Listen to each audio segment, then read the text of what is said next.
សម្ដេចធិបតីក៏សរសើរស្មារតីចូលរួមយ៉ាងផុសផុលក្នុងក្បួនព្យុហយាត្រាដើរដើម្បីសន្តិភាពជាទឹកចិត្តដ៏ធំធេងសម្រាប់រាជរដ្ឋាភិបាលសម្ដេចធិបតីហ៊ុនម៉ាណែតសូមកោតសរសើរចំពោះស្មារតីចូលរួមយ៉ាងផុសផុលក្នុងព្រឹត្តិការណ៍ព្យុហយាត្រា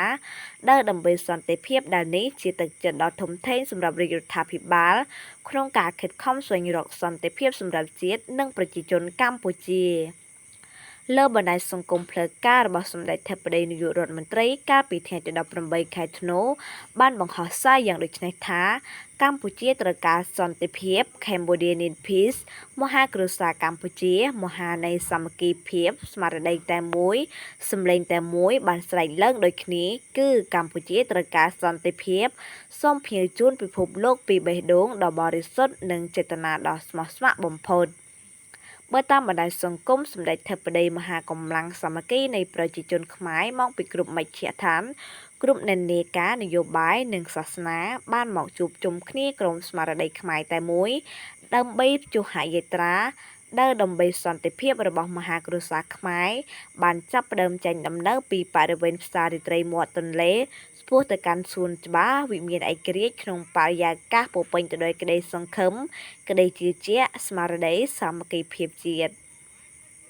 បណ្ដាញសង្គមសម្ដេចធិបតីក៏បានគូបញ្ជាក់ផងដែរថាសម្លេងរបស់ប្រជាពលរដ្ឋកម្ពុជាគឺជាសម្លេងដែលឲ្យតម្លៃលើសន្តិភាព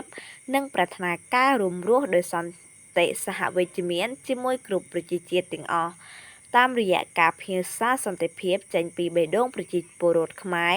ទៅកាន់សង្គមជាតិនិងសហគមន៍អន្តរជាតិថាកម្ពុជាមិនចង់ឃើញការបំផ្លិចបំផ្លាញវិនាសកម្មនិងការបាត់បង់អាយុជីវិតណាមួយឡើយទោះជាក្នុងកលៈទេសៈឬបរិបទណាក៏ដោយជាមួយគ្នានេះផងដែរសម្ដេចធិបតីនាយករដ្ឋមន្ត្រីសូមកោតសរសើរ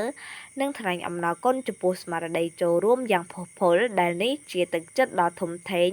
សម្រាប់រាជរដ្ឋាភិបាលក្នុងការខិតខំស្វែងរកសន្តិភាពសម្រាប់ជាតិនិងប្រជាជនកម្ពុជា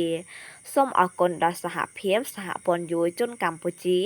ដែលបានចូលរួមរៀបចំកម្មវិធីដ៏មានសារៈសំខាន់នេះ